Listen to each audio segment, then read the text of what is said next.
Good afternoon. My name is Sister Kathleen Duffy, and as president of the American Teilhard Association, I'm pleased to welcome you to today's program. Those who are here with us on retreat at Daylesford Abbey, and those who are with us online. I would like to extend a particularly warm welcome to those who are joining us for the first time. The American Teilhard Association was established in 1967 to encourage critical study of the work of Pierre Teilhard de Chardin, to expand knowledge of his cosmic vision, and to apply his thought as we examine humanity's place in the cosmos, as well as our responsibility for the development of an evolving world. I encourage you to become a member if you haven't already joined. You can find information about this on our website. Our time together will proceed as follows. Dr. Catherine Keller will speak to us on our theme, Eco-Apocalypse and the Universe, and the Unfinished Universe, Teilhard's Evolutionary Hope. We will then move into small groups. Those on Zoom will be sent to breakout rooms, and those with us here will reorganize ourselves into groups of 4 or 5. The purpose of these groups is to consider with others ideas that Dr. Keller has shared with us and perhaps to raise some questions or comments for the next section. After 25 minutes in your small group, we will return to the main room and open the floor to questions and comments. Dr. Andrew Del Rossi and I will try to present our speaker with as many of your comments and questions as possible. And now it is my great pleasure to introduce Dr. Catherine Keller, our speaker for the American Teilhard Association Annual Event 2025. Dr. Keller is the George T. Cobb Professor of Constructive Theology in the Graduate Division of Religion at Drew University, where she has taught and lectured since 1986 across a broad spectrum of topics in pluralist, ecofeminist, process, and political theology. After studies in Heidelberg and in seminary, she completed her doctoral work at Claremont Graduate University with John B. Cobb Jr. and remains involved with the Center for Process Studies. In her teaching, lecturing, and writing, Catherine develops the relational potential of a theology of becoming. And through her leadership at the Drew Transdisciplinary Theological Colloquium, since its inception in the year 2000, she fosters with colleagues and graduate students a hospitable context for its far-reaching annual conversations. She also enjoys the monthly conviviality of gatherings in which PhD students discuss their work in progress. She has written numerous books and has also co-edited several volumes of the Drew Transdisciplinary Theological Colloquium. Her books reconfigure ancient symbols of divinity for the sake of a planetary life together, across vast webs of difference, thriving in the interplay of ecological and gender politics, of process cosmology, and of post-structuralist philosophy and religious pluralism. Catherine's work is both deconstructive and constructive in strategy. And so now I ask you to please welcome Dr. Catherine Keller to the American Teilhard Association's annual event and retreat. Catherine. Well, thank you for gathering here in the flesh, or in a wider here, gathering virtually. It's a real pleasure to join this Norbertine scene, and I'm especially grateful to Sister Duffy for her leadership, her thought, and her writings. But please let this old Protestant dedicate the talk to Popes Francis and Leo, and to the green thread that connects them and all of us. So my engagement of Teilhard has evolved in recent years. But I have never read Teilhard at the depth that I think many of you have. If I have anything useful to offer, it may be insight into a common misunderstanding of Teilhard, which I confess to have shared. My effort to address that misunderstanding will be, from the start, done through a comparison with a slightly older contemporary of Teilhard, Alfred North Whitehead. He's remained key for me since graduate school to my intellectual community and coherence. But at this point, I am only working to correct that misunderstanding of Teilhard because it pertains to something of real importance for all kinds of process thought, but especially for our present world, which includes, of course, the future of this present. And the misunderstanding has precisely to do with Teilhard's conceptualization of the future with his omega point. And what makes the question of the future so important now, of earth shaking, indeed earth embracing importance, is what preoccupies much of my work. The matter of ecological degradation, the matter of the earth itself, the earth ourselves, really the matter of it, the understanding of the matter that makes us all up, all of us earthlings, is at stake in a way it hasn't been before.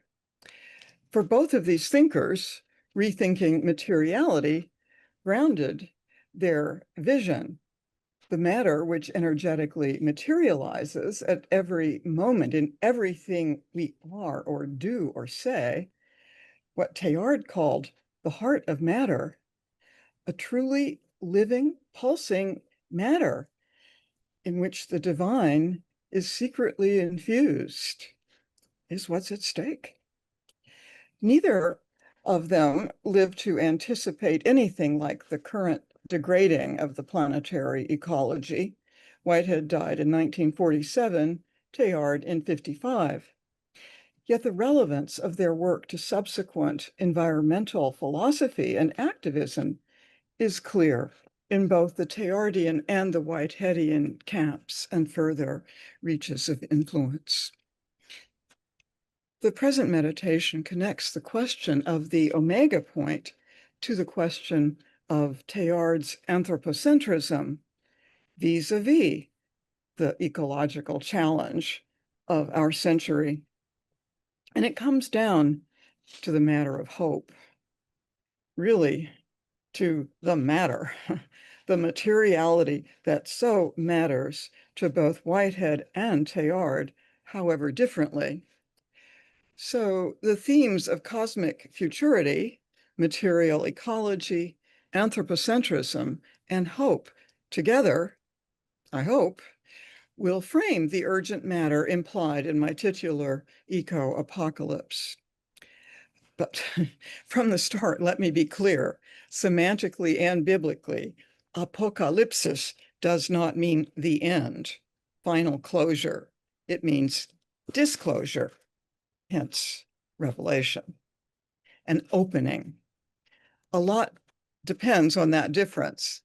Even how we read Teilhard's omega point. Is it the point in the condensation of all things into an ultimate closure, or rather disclosure as opening, and so the opening of ever fresh possibilities? Well, I suspect it's not really a point at all, but something more like a heart, as in what Teilhard calls the transhumanity at the ultimate heart of things, or as at the end of the human future, in the bosom of a tranquil ocean. Heart, bosom, ocean. These are certainly not metaphors of a spatial or temporal point. So what is this misunderstanding that I have found myself guilty of? It has precisely to do with reading that omega as a point in time, or the point of time, its end point, a definite goal of all things, the creation's terminal purpose as a final end. If there is such a preset goal for all that is, set by none other than the divine source of all that is, well, then the right outcome is assured. And we may look forward now to a happy ending then, whenever that future comes. It is determinate. And that would map readily onto much Christian eschatology, wouldn't it? Roman Catholic and Protestant. The poetry of the biblical prophets of judgment and the new creation was indeed too readily read into the prose of theological certitude as to the end. And so for all of Teilhard's poetic vision, he too gets routinely read or misread as a version of that old single point endism. I recently bumped into this declaration in actually a book of my own, and written not so terribly long ago, The Cloud of the Impossible. It's a fragment of a sentence that says, therefore, there is no omega point, closure, final eschaton. And I didn't even need to mention Teilhard's name with omega. The particular form that misreading took for me has to do with the contrast to Whitehead. He was, like Teilhard, deeply steeped in science, with Whitehead as a mathematician, particularly in physics. And like Teilhard, his vision was profoundly shaped by the encounter with evolutionary theory. But for Whitehead, there is clearly no single linear pathway to a final future. There are manifold momentary becomings clustered together in a universe of social assemblages. Each becoming creature or actual occasion is a relational pulsation that passes as content into the next moment, thus influencing relationally, but not controlling the future. For Whitehead, teleologically speaking, these moments, this flow works microcosmically. Each individual creature at each moment has its goal, its aim, what he calls its lure from God. And creatures, human or other, mostly other, may actualize that lure more or less or not. So the future of the universe has vast predetermination by the past and just as vast indeterminacy vis-a-vis the present opening into the future. It is radically and polycentrically open-ended. There is no divine plan for a final outcome, but instead, there is a divine participation, indeed, embodiment in the continuous, multiplicitous becoming. So it's a genesis not controlled by any omnipotence, but lured by divine visibility. One feels in the genesis of Whitehead's universe in process of becoming some deep, indeed organic affinities with Teilhard's universe of organic genesis, which certainly can also be called a process cosmology. And to quote Teilhard, the universe is no longer a state, but a process. The cosmos has become a cosmogenesis. So the cosmos, as undergoing a cosmogenesis, a vast and continuing process, is profoundly kin in this way to the process universe of constant emergence. One could mistake those words, the universe is no longer a state but a process, for Whitehead's world of becoming. But where does Teilhard's cosmogenesis end up? Or rather, does it?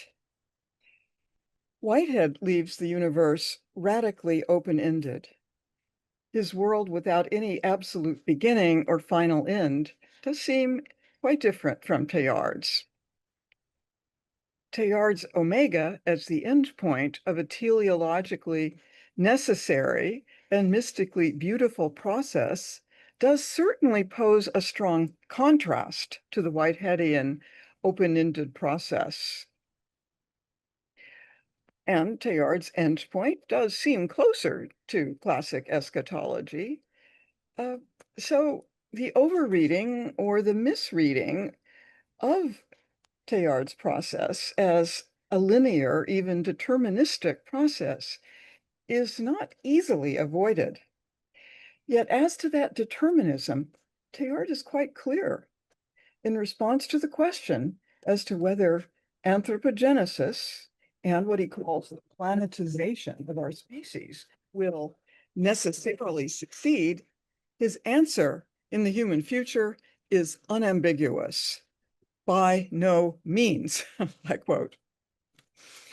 Yet Teilhard can make it hard to avoid reading him as determinate in his hope or optimism, as he often says such things as, to quote from the Human Phenomenon, humanity, the present crest of the evolutionary wave, cannot fail. It is reasoned calculation, not speculation, which makes me ready to lay odds on the ultimate triumph of hominization over all the vicissitudes threatening its process. End of quote. So we cannot fail. But of course, laying odds doesn't exactly signify a certainty, but a gamble. Yet Teilhard then goes on to say that for a Christian, the eventual biological success of man on Earth is not merely a probability, but a certainty, since Christ, and in him, virtually the world, is already risen. But such certainty cannot be induced from the facts of Earth history, but rather, as he is making clear, only from faith. It does not relieve a serious thinker like him of anxieties as to the direction of our species. A strong conviction, it is, recognized as such, yet not canceling that by no means when it comes to necessary success. Well, the problem is this. When it comes to the future of our planet, those odds are not currently looking too good, are they? Terribly much needs to be changed drastically and quickly if our descendants are to have a habitable, let alone hospitable future. But if we believe we are assured of a good future, evolving towards the omega unfolding, well, then why should we really worry about a couple of degrees of global warming? Why make it a priority? We should focus our ethics on more pressing human needs. And of course, there's a more crass version of such confidence. Just be optimistic. With time and technology, we can make it all fine. And that's an attitude that runs deep into the heart of much conservative capitalism, not conservationist. But that attitude is also quietly presumed by many liberals. And that confidence goes hand in hand with the difficulty of focusing on a couple of degrees centigrade and the other abstractions of climate change. At least, if one isn't in the midst of a not quite natural disaster. It feels easier and nobler to so many to attend to human suffering. So one must press the point about how much human suffering is in the cards if we keep playing the late capitalist game of fossil fuel emissions while the climate clock ticks and talks. So the presumption of human and with us technological progress runs deep. Teilhard, of course, can also be described then as a progress thinker, but of an entirely different sort than that word usually means. So the challenge, as I see it, is not to let his sense of evolutionary unfolding get identified with any sort of determinate optimism, and also not to confuse faith in God's future with a secularized eschatology of techno-scientific progress. So any use of Teilhard to create false assurance as to the human future, or any accusation that he does that, can be met with a quote like this from him: "The success of anthropogenesis, ultimately dependent upon achieving contact with the supracosmic, must, despite the rigors of its external conditioning, essentially contain an irreducible element of indeterminacy and uncertainty." I can't help repeating that. Must contain an irreducible element of indeterminacy and uncertainty. And yet, he goes on to say that the more we study the past, the more we must be, quote, "convinced that by a sort of infallibility of large numbers, humanity, the present crest of the evolutionary wave, cannot fail in the course of its guided probings to find the right road." Cannot fail. So maybe I am suggesting we read one side of Teilhard against another, which might ultimately mean one reading of Teilhard against the other. If we are to find the right road to climate healing, we cannot fail, really might sound like determinism. Yet perhaps we should read that cannot as we must not fail, and that we have no excuse to stay on the wrong road. It is then, I think, not a claim that we are staying already on the right road, but that we have to, we must. So can we say that it is precisely because of that indeterminacy and uncertainty that we are not locked into an uninhabitable future? Thank God. We can choose to resist the certitudes and determinisms of neoliberal capitalism and of its climate of toxicity, exploitation, and waste. Yeah. We cannot, in other words, must not fail to face the reality of the non-sustainable path that we're on as a civilization now. You all know how far our civilization is now getting from that right road. For a bit of relief from our civilization, I've been meditating on and under trees recently. So I was hit hard by the new president's Valentine's Day action of firing 1,000 national park employees. He also opened over half of our national parks to logging. You know, over 112 million acres, along with gutting endless regulations on carbon emissions. And you know how much carbon dioxide trees suck from the atmosphere for us and then store. But examples of such anti-progress, sadly, keep abounding. A recent New York Times piece lays it out helpfully. Writes Wallace Wells, on climate, as on other fronts, the administration has been worse than was feared. Taking an axe to green energy subsidies, pressuring foreign countries to increase their consumption of American liquefied natural gas, and casting the future of the Inflation Reduction Act in doubt, attempting to block states from pursuing climate goals on their own.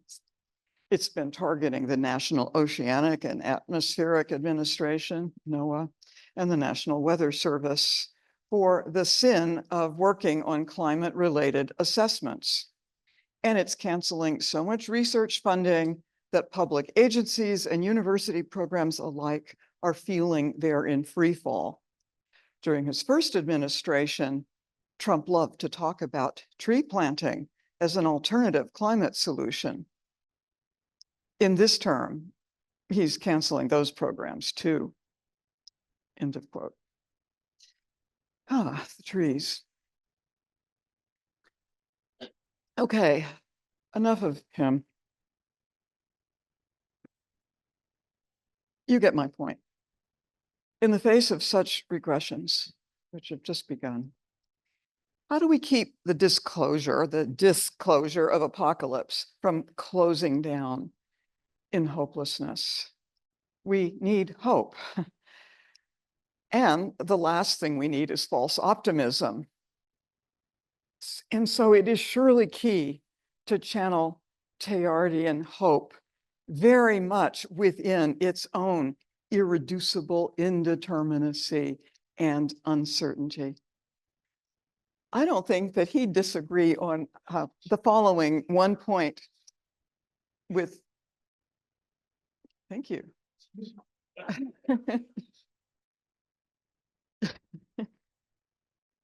So that's what I was saying. I don't think Teilhard would disagree with just this one point with Karl Barth. And I think it's maybe the one point I share with Karl Barth, the only point.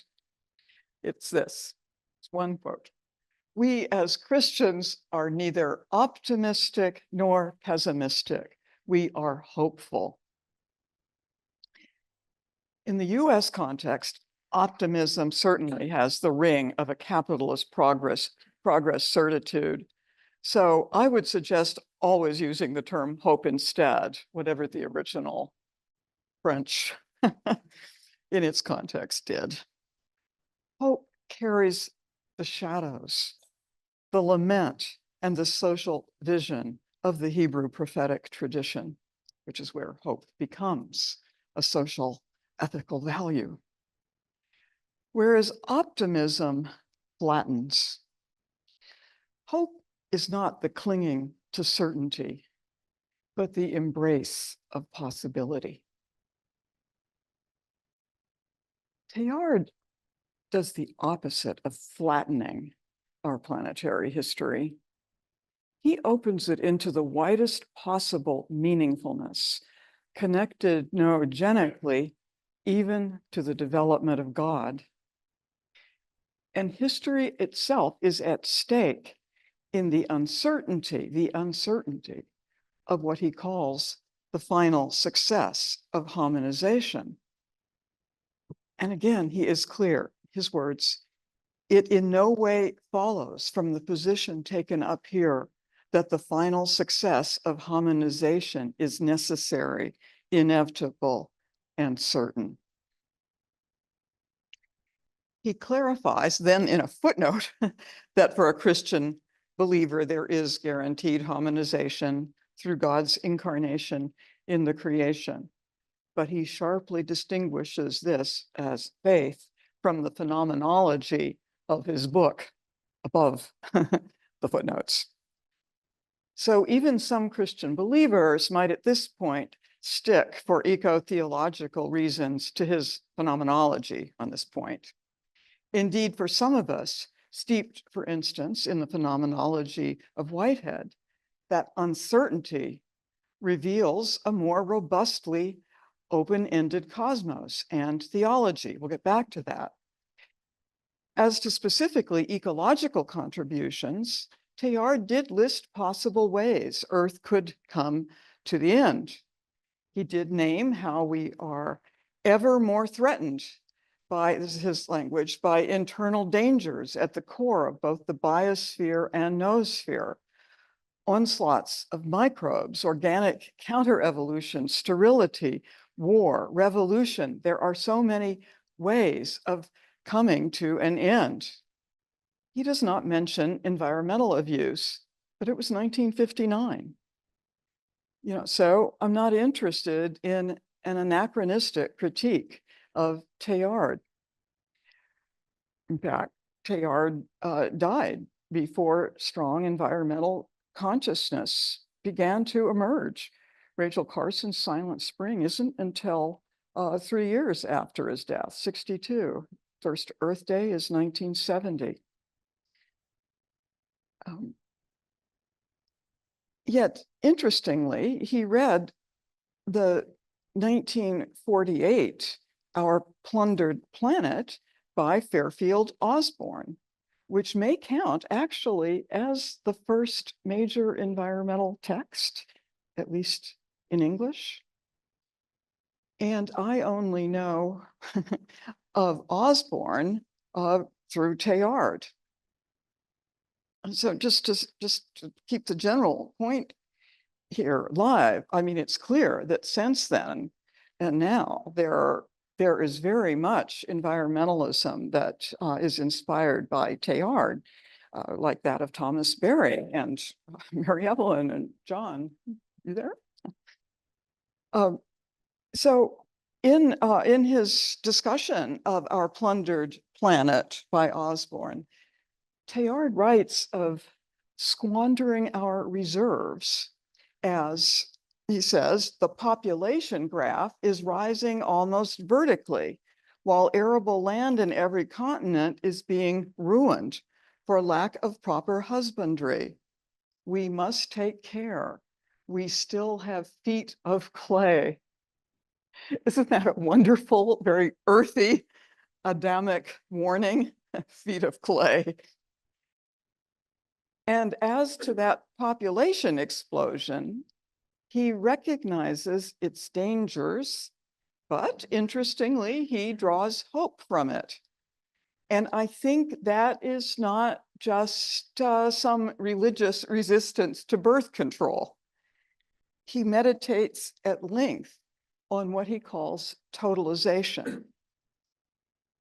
Now, that is an unusable term at this point because it's consistently deployed in the academy to name any kind of unification that stifles and suppresses diversity. So just can't use totalization, at least not around academics. So totalizing is understood as the imposition of oneness. But Teilhard means the opposite, a kind of interconnecting across the planet that intensifies difference. Unity differentiates, he writes. Unity differentiates that. Unity differentiates. I just want to not ever forget that word pair. He calls it also socialization. And I am glad from now on to use that term, and then especially his third term for this whole making, which is planetization. Planetization is his alternative to the end of the world as I read him. It is not about a string of disasters at the end, either brought on or worsened by the demographics. Rather, it is about how through the massively augmented population, humans actually enter into much more relation to each other of many more diverse kinds. By being pressed into each other's proximity, he sees this happening in a kind of inescapable socialization. Now, of course, this can be read as another kind of deceptive optimism, given the ecological damage and human deprivation that overpopulation would soon contribute in much of the world. But without encouraging further amplification of human numbers, we might use his hope for an intriguing transmutation of a great problem into a great potentiality. And he's explicit that it is technology that would largely carry these new convergences. Hello, Zoomers. I don't want to think about how Musk would agree with that point. It is the case that now we depend completely on such communicative technology. But I want to try to apply his sense of planetization at this point to another collective planetary arrangement of our species, the one that is driving systemic and to the good. I won't name it what Teilhard calls forward progress to the end. I don't think that vocabulary works anymore. But yes, forward movement against the false sense of capitalist progress that is leading to a premature end through eco-social violence. And yes, movement toward a just, sustainable future for all of us Earthlings. This would be progress in his sense of the collective evolution of a higher state of consciousness shared across the human species, but now shared for the sake of the whole collective of planetary species as well. All the species being systematically exploited and extinguished by our species. And so leading us, if the present progress of capitalist imperialism continues, to our possible self-extinction. That's far from the Christifying cosmic convergence Teilhard envisions for our evolutionary future.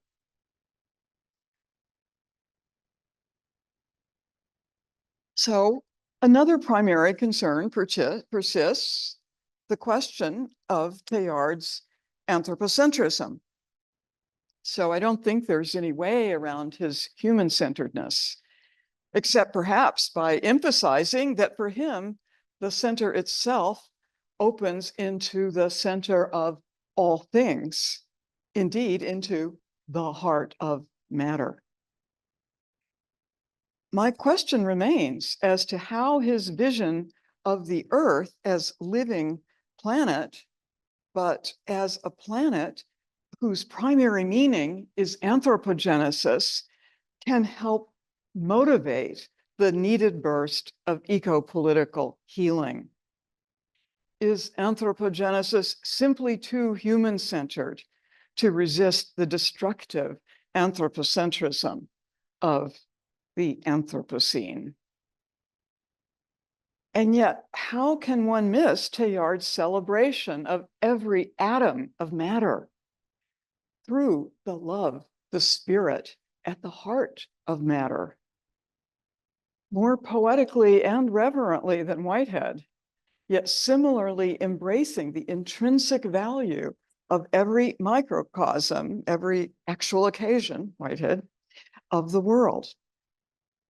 And for Teilhard then, in his words, the divine milieu discloses itself to us as a codification of the deep being of things, all things, not just us anthropic things. Indeed, he bursts into Latin to name that for which the whole creation yearns. Emite spiritum tuum et renovabis, capital letters, faciem terrae, all capital letters, renovabis faciem terrae, renew the face of the earth. Certainly, that's not just of or for humans. We must not downplay the ecological potential of that prayer. Yet, there's always a yet. For all its stunningly cosmic sweep and universal, indeed earth-tuned perspective, Teilhard's mystical cosmogenesis does center and culminate in anthropogenesis. We humans do seem to be the point of the creation. We at least if we continue in new ways to embrace our journey to Omega, which is not an earthly destination, and yet it's not otherworldly in any conventional sense. Of course, this anthropogenesis is different from Whitehead's sense of the inherent value of all creatures in their momentariness and interrelatedness as the present purposefulness of life. There, the creatures, our ability to experience and enjoy in this pan-experientialism in its radical plurality in Whitehead belong to a somewhat different universe. It's not, in Whitehead, one on track to any single consummation. So the endless multiplicity of actual occasions in their momentary self-actualization belongs within an endless universe, which might be a sequential multiverse. Whatever dramatic changes each universe goes through, whatever heat deaths, there'll be another, there'll be more. No final, the end, only relative endings, some really big, moment by moment, time by time. Certainly, the deeply ecological work of process theology is dependent on the indeterminacy of the human experiment in its interdependence with all the lives of the planet. This grounds the urgency of making better earth-healing determinations. Whitehead sets forth what he calls a description of the universe as a solidarity of many actual entities. The universe as a solidarity of many actual entities. But hear what Teilhard writes. Through the proliferations of living matter, though the proliferations of living matter are vast and manifold, they never lose their solidarity. I want to underscore this solidarity of the two thinkers' cosmic solidarities. For Teilhard, this solidarity as, in his words, a living substance spread over the earth from the very first stages of its evolution, traces the lineaments of one single and gigantic organism. End of quote. Now, Whitehead never goes there either to the earth as a single organism, but I think that Teilhard's metaphor is now more key than ever for ecological motivation. This metaphor of the earth as the organism. You've probably heard of the Gaia hypothesis, which was formulated by the scientists Lynn Margulis and James Lovelock. And that Gaia hypothesis is all, they use the old Gaia metaphor, not because they think we should believe Earth is a goddess or anything personal, but because they want to capture this character of a whole planetary organism, and think it's crucial for the science of ecology. So in terms of this organic wholeness of the earth, right, unity differentiates both between process and Teilhardian thought and between all the critters of the planet. And crucial for Whiteheadians to recognize is this, that despite Teilhard's anthropocentrism, he nonetheless regularly explodes into celebration of the multiplicity of Earth's creatures. For instance, in every epoch of the Earth, on every level of evolutions, other museums would have displayed the same teeming luxuriance that surrounds us now. Added together, the hundreds of thousands of names in our catalogs do not amount to 1/1,000,000th of the leaves that have sprouted so far on the tree of life. Oh, that tree. As Sister Duffy captures it, Teilhard at every stage delighted in the earth, both materially and spiritually. In childhood, she writes, he found the countryside alive and filled with a numinous presence, from rocks on into his paleontology and onward. Eventually, she makes clear, he was able to reject the dualistic notion that matter and spirit are separate entities, seeing them instead as two sides of a single coin, sharing a single identity. So his passion for earth continued to grow. It was, this is still sister.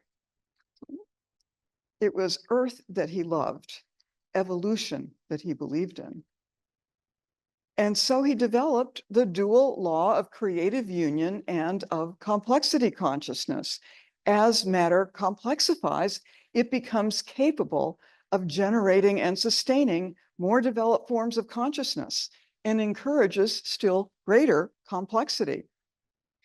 And that evolutionary push to greater complexity through the creative union that differentiates, that heart of his vision and of matter, I think holds him very close to the heart of process theology, in which each actual entity is called into materialization by a lure to greater complexity and to greater mindfulness, even for creatures not yet conscious of that complexity. They feel it. Complicans itself, meaning folding together, is a relational concept at the root. So, speaking of complication, I can't help raising a question that someone in this religious context might have the answer to. So, did Teilhard read seriously Nicholas of Cusa's work? It is Cardinal Cusa, after all, who in his 15th century De Docta Ignorantia unfolds a whole cosmological trinity of folds: explicatio, implicatio, and complicatio. So God and creation folding into each other, as do all creatures, and perceived only in the mysticism of what he apophatically called the cloud of the impossible.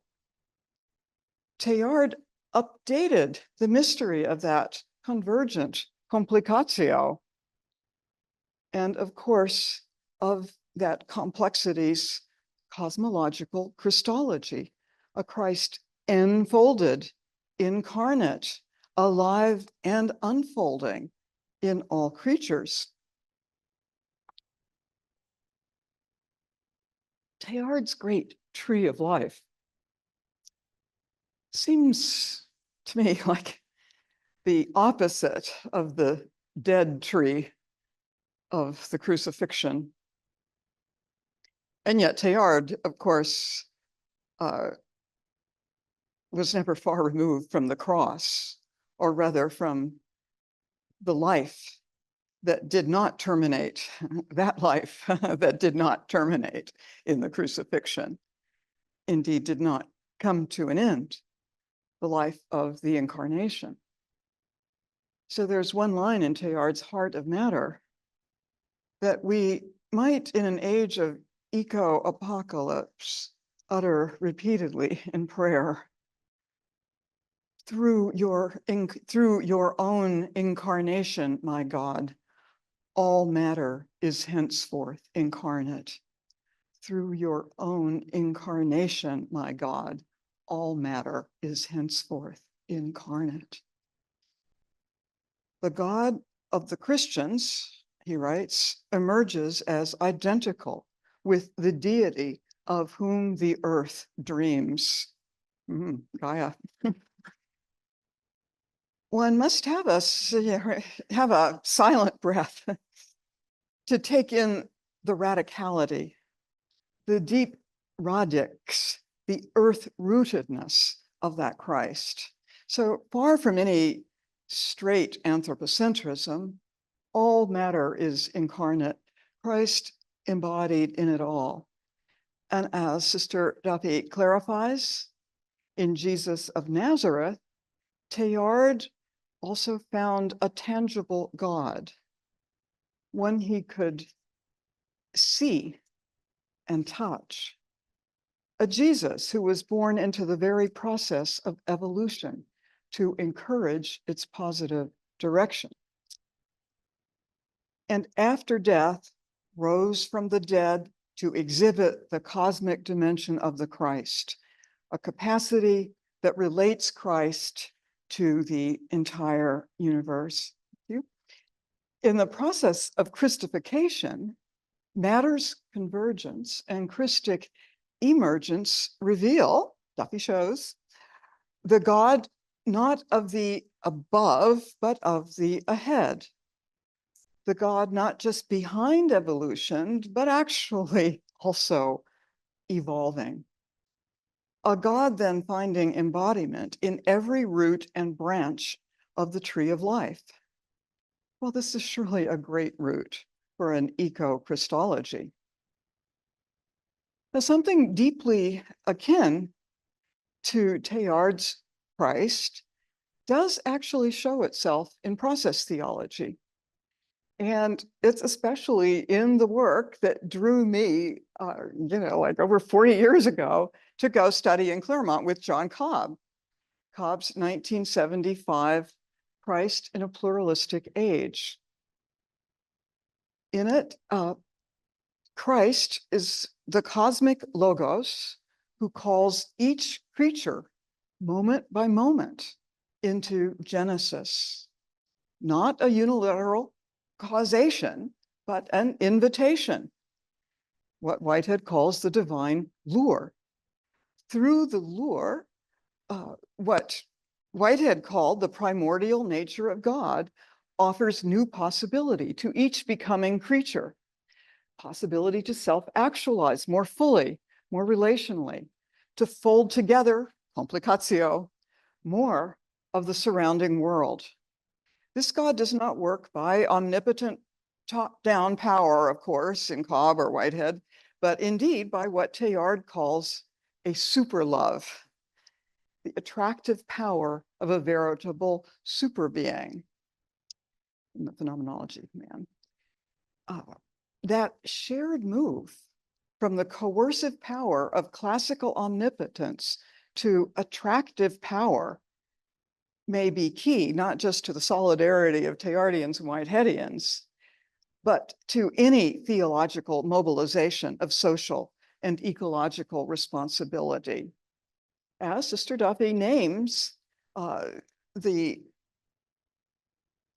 role of Christ, never coercing, always alluring, Christ acts from the future to encourage the forward movement that is occurring within the fabric of space-time. Alluring, she says. It seems not accidentally close to Whitehead's divine lure, which John Cobb translated into the Christ Logos.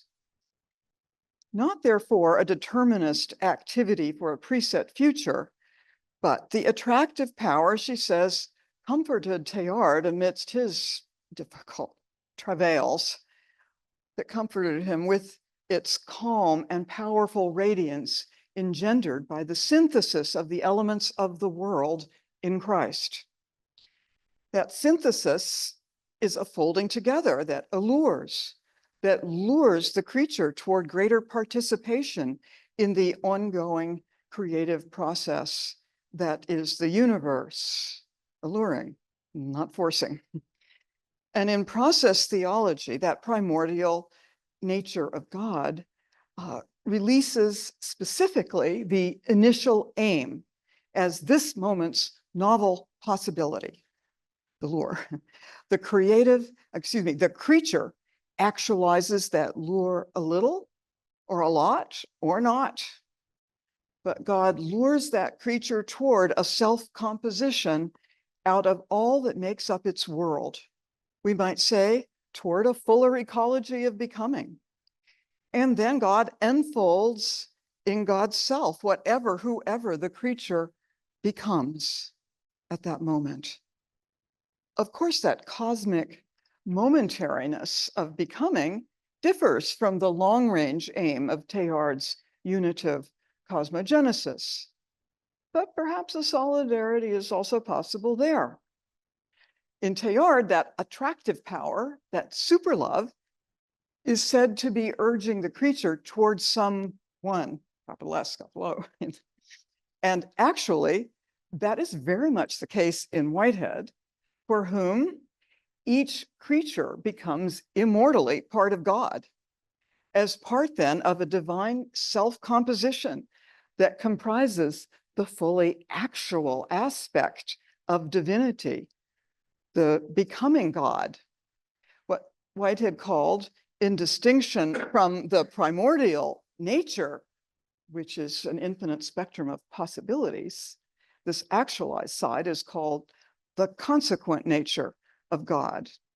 And at least for Teilhardians, unlike most other Christians, that non-orthodoxy of an incomplete God, a God ever in process, does not solicit a pious frown.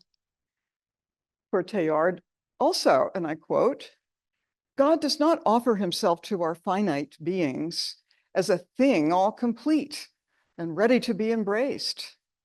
For us, he is eternal discovery and eternal growth. This continuing growth, drawing us into the depths of the divine, even as it at once withdraws, drawing us in, and then it increases in one and the same movement. That withdrawal is an apophatic moment. He writes, the more we think we understand him, the more he reveals himself as otherwise. And in so doing, increases the receptivity of our powers to that divine attraction. And that passage actually gives me, even now, fresh insight into the consequent nature of God, which is also said to be taking us in. And we grow by succumbing to the attraction of the next moment and the next. In this way, both thinkers show themselves in deep tension with almost 2 millennia of the Hellenized Christian God of immutable, unchangeable self-sameness. And these may be the 2 most systematic theological alternatives to the unmoved mover, with all of his unmoved contradiction of a biblical creator who is moved, profoundly affected, touched by the life of each creature. Charles Hartshorne, a disciple of Whitehead, in fact, dubbed God the most moved mover. Teilhard's incomplete God as process, not stasis, is manifest, I take it, in the noosphere, and so in and as the divine milieu, yes? Ever evolving through our planetary interconnections. So I am wondering if that milieu in our time, on our planet, is taking on a more manifestly ecological texture. Does it not imply the relational complexity of the whole tree of life? And it would be Teilhard, not Whitehead, who emphasizes the hominization in play, the human stuff of the noosphere. But as I start to worry about the anthropocentrism, I read the following in the divine milieu. The tension engendered by the encounter between man and God dissolves, bears along, and volatilizes creative things and makes them all equally serve the cause of union. The powers of heaven, earth, and hell, this is all his language, everything yields up the portion of positive energy contained within its nature so as to contribute to the richness of the divine milieu. All equally, not just man. However distinctive is the human encounter with God, it serves the whole creaturely richness of the divine milieu. So yes, really, I think a divine ecology. Yet still my earthbound worry doesn't disappear. Don't worry, this isn't going to go on until the omega point. At least not the real one. In discussing the great metamorphosis marked as the omega point, Teilhard does teach, in his words, an escape from the planet, not in space or outwardly, but spiritually and inwardly, such as the hypercentration of cosmic matter upon itself allows. But an internal detachment from the earth and so from its needs and its demands, isn't that the problem of this civilization? Isn't that a great obstacle to the work, the serious work of ecological theology and practice? Yet, at the same time, is it perhaps possible to embrace that hypercentration of cosmic matter as a spiritual commitment to the life, indeed the spirit, as it is materializing on and as our planet? Isn't that what his breathtaking announcement of all matter, henceforth incarnate, implies? So I think we can emphasize the earthiness of that hypercentration of cosmic matter in what he calls our planetization. The planetary centering that so deeply matters to him. Always, he writes, it was the world that I was in love with. So from his early excavations, he emerged, Sister Duffy writes, with an ever-deepening sense of the spiritual power diffused throughout matter, knowing that everything, no matter how insignificant, is imbued with this emerging presence. So maybe that inwardness is detaching from a superficial sense of matter and earth and into this deep cosmic sense of planetization. The sense of emerging presence, well, he called this his sense of the earth, his words. And with that sense, he describes the noosphere, which does not escape the earth's body into some disembodied eternity, but as he says, surrounds the biosphere. In other words, more explicitly than anything in Whitehead's conceptual nature of God, the noosphere is planetary, surrounding this planet. It is in planetization that Teilhard reveals our Christification. And amidst our epoch's eco-political version of what Teilhard calls a crisis of growth, we may really need the motivating energy of Teilhard's hope for our collective future. We may need what Sister Duffy calls his mysticism of hope, not optimism, not escapism, but an earth-rooted, biospherically lifted embrace of possibility, the possibility of new solidarities beyond our boundaries, even our species boundaries.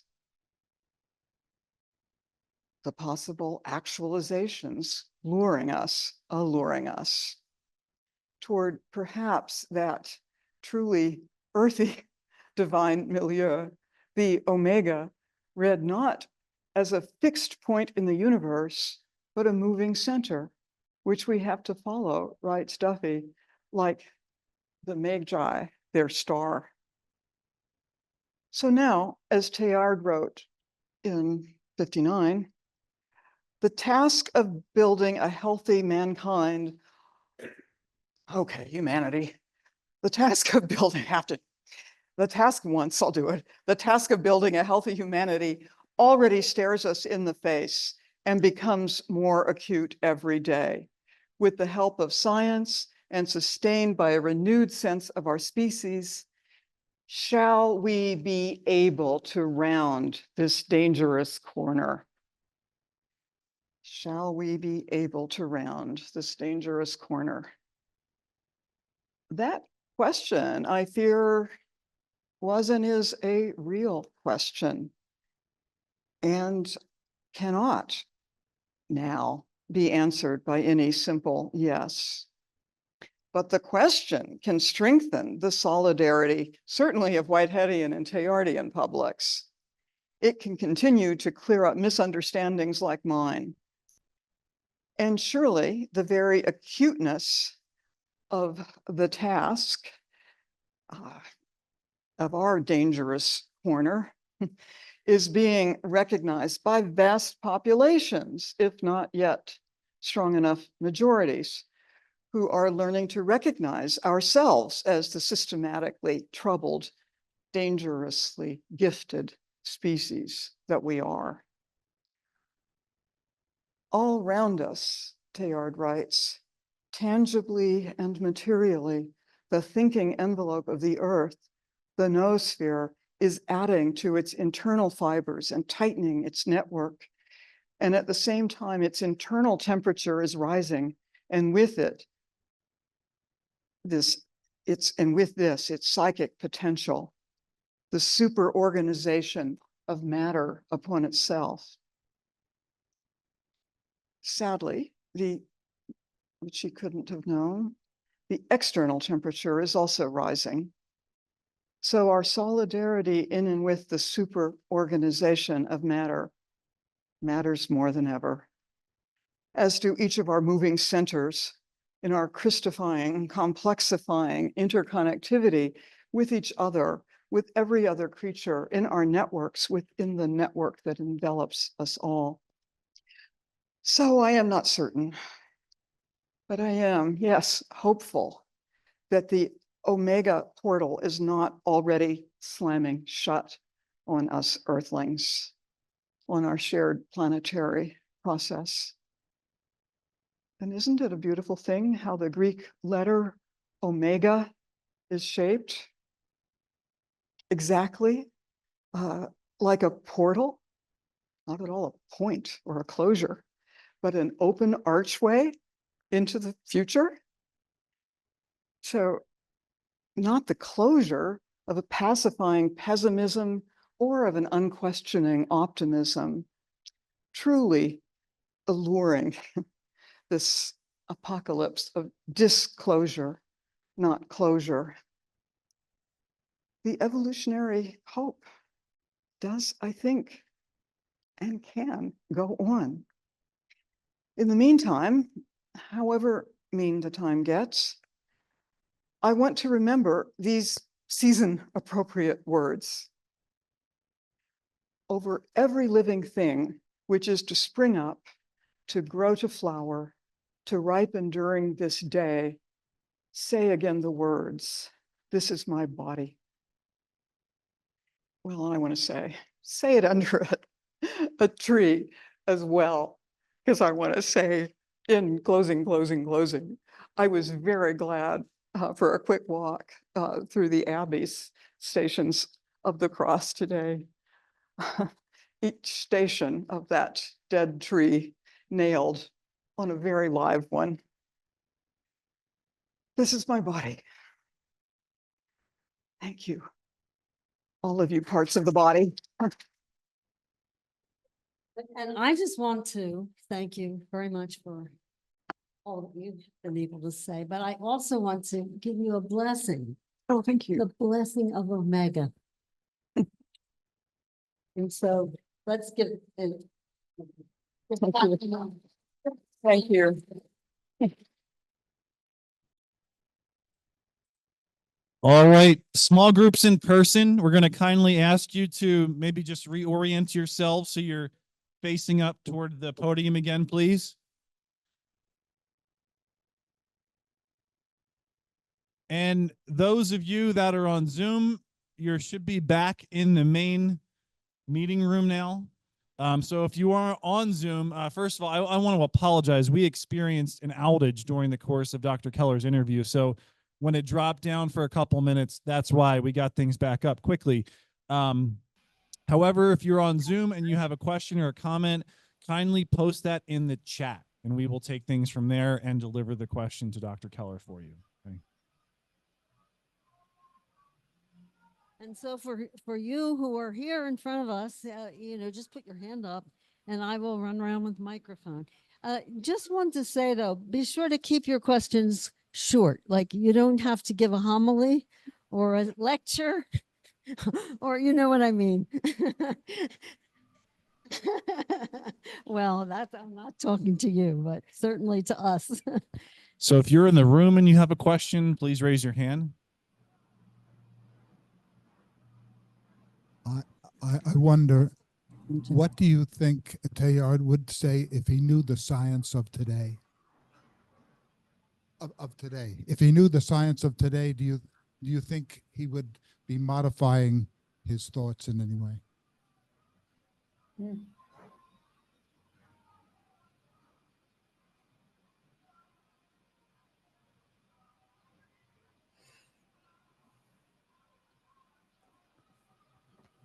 We can't hear her response.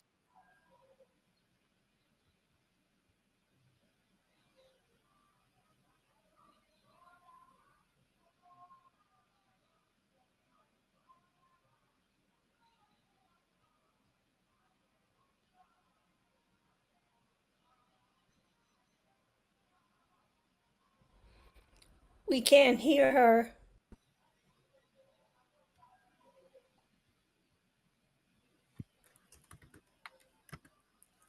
Please turn your mic. You can hear you on Zoom. Thank you. I refuse to repeat a word I said. Right.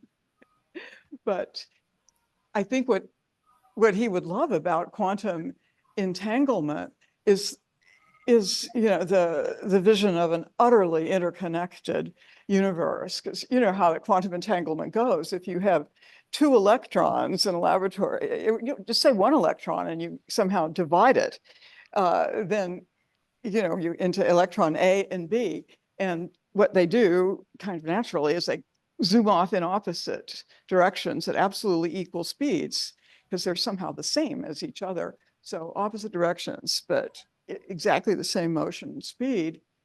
And what's been determined by measurements, first of all, just measuring this at a yard of distance was a really big deal, but it's been measured at, I think about, I don't know, about a couple dozen miles at least, and maybe much further than that now.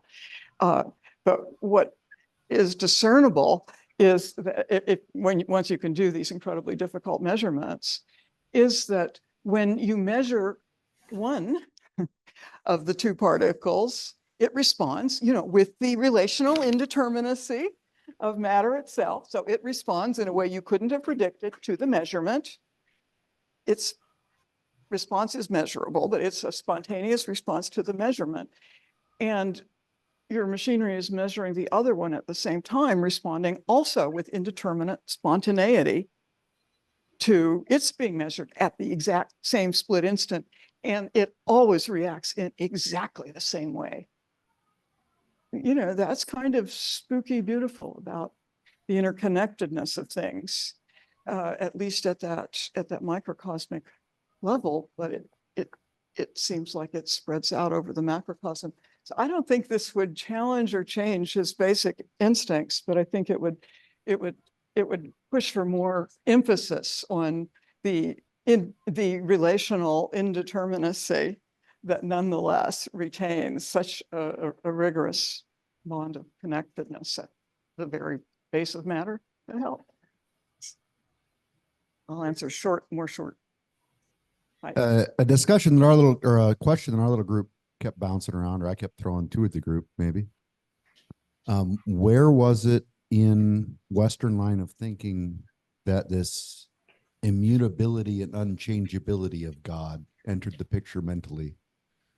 Scripturally, I had once heard that a better translation for Yahweh is "I am that which causes to become," or "I am that which is bringing into being," which includes that creativity that we're witnessing and creates, you know, the novel expressions. And there was a concept, back to your idea of essence, the essence of something. You know, these entangled particles now have the exact same essence. Somehow they act like individual items, even though they're distanced. Becoming that essence is process theology. Is how did we get away from that and into this static chronological in unchangeability, dislocation? Oh, it's a really important question. Yeah, it has nothing to do with the biblical heritage, because you're right. I am that I will be, I am what I become. Yeah, there's no statement of mere unchangeability on the part of God. There are a lot of statements of fidelity, you know, implying self-consistency. That's something else. Anything that brings in sameness is just a straining of the translation. Where it comes in is through the success of Christianity in the Greco-Roman Empire, right? Once Christianity, where is that, this late second or third century, gets thoroughly Constantinianized, it's able to spread with great alacrity, indeed the support of the greatest power of the known world. But the problem isn't just that it's now identified with power. That's its own deep problem, imperial Christianity.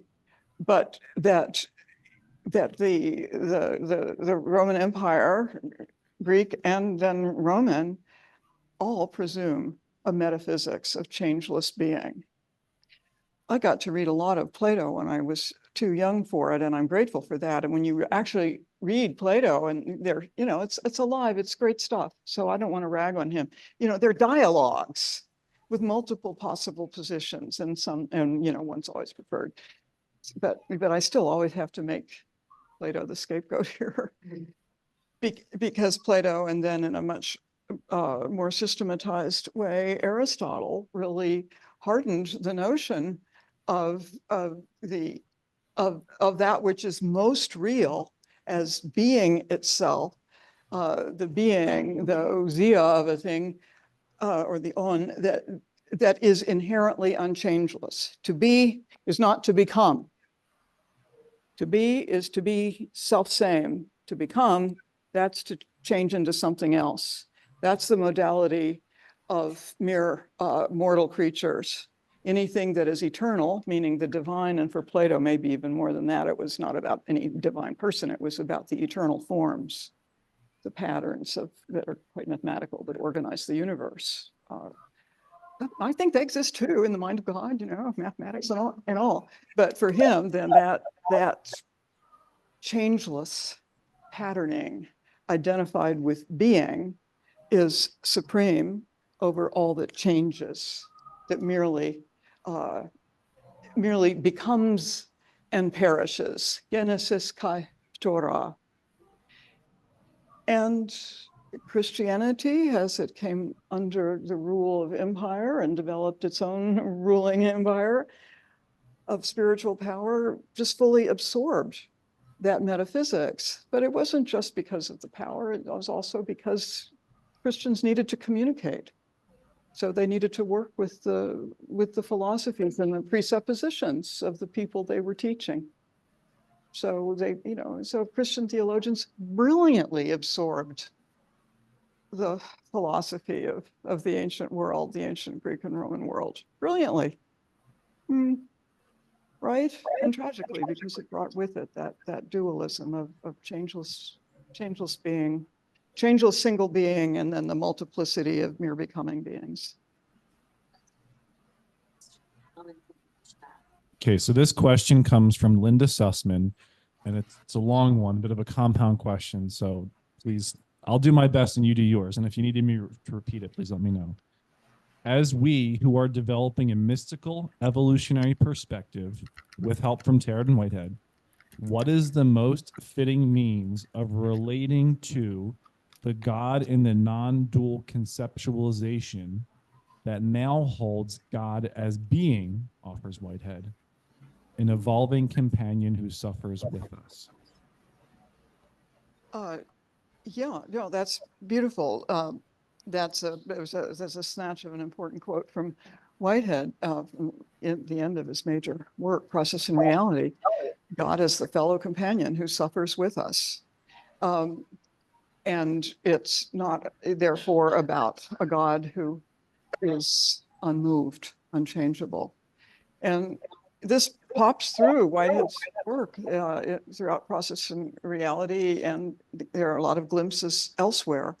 But, you know, he's not a theologian, so they're just like radiant hints that then process theology took and developed very systematically over more than half a century. But very much that insight that this God who is in relation to everything that is experiencing. God didn't create a world, you know, ex nihilo, just to have control over. Like, oh, what a tedious world that would be. This is much more interesting God who actually like craved relation, maybe, or always had it and found it in ever endlessly new ways, maybe. But it's not a God of just control and therefore predestination, prediction of all that will happen. It's a God who isn't the unmoved mover, but I like that Hartshorn, the most moved mover, because God is being moved by everything happening in the universe. I mean, it's a seriously immense, I think we can say infinite deity, but is feeling everything, all the electrons out in vacant space. That doesn't mean they're all preoccupying this God, but as a kind of integral whole with varying levels of complexity and interest. Anyway, God is in that consequent nature, taking it all into God's self. That is how God actualizes God's own potentiality. The primordial nature of God is not fully actual. It's an eternal vision of all possibilities. And a lure from that possibility is offered to the becoming creature. And at the end of that moment, it's that creature is prehended, felt by God, becomes part of God in the consequent nature. You see, that is actually how God is becoming but it's not just a multiplicity of relations that God is taking in. It's of course that there's an unfathomably gorgeous cosmic composition being made, a self-composition of God in all of this, so that some of the ugly stuff doesn't quite make it in, but everything that was learned from it does. Okay, I'm going to pause there. I hope that helps. But the point of having a universe, if there is a God of it, is so that God can have experiences and be more and more surprised the more complex the creatures are, the more interesting they get, even as they get riskier. But this is not God, the master puppeteer. This is Thank God you. dancing with the cosmos. We have one more from the chat, then we're going to go back to the room and Jeff here. This is a bit of a speculative one, but we're going to hold you to your answer. Do you think that we are close to the omega point? We're going to hold you to this. I think they answered for me, no. But then, I can't exactly work with the notion of a final omega point in time or of time. I don't even think we're close to the end of this planet and its heat death. I think we're dangerously close to a time in which great changes have to be made, or we might come close to the end of our species. But that's not the end of the world. But it would be an unthinkably tragic loss. I mean, we haven't found any others of us, no matter how good our astronomy gets. So, yeah. So that is my question. What happens to God if the human race becomes extinct?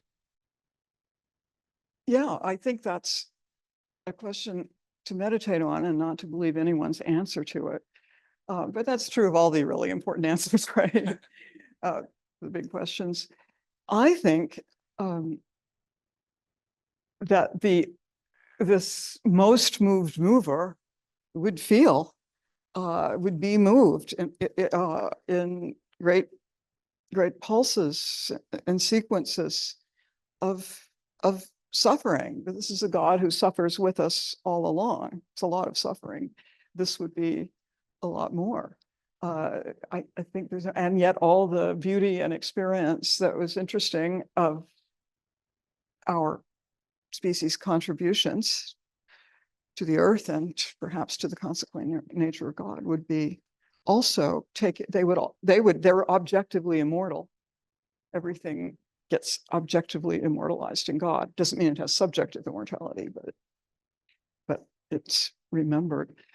But beyond that, I do think there are other interesting species. You know, this universe is immense beyond what I certainly can fathom.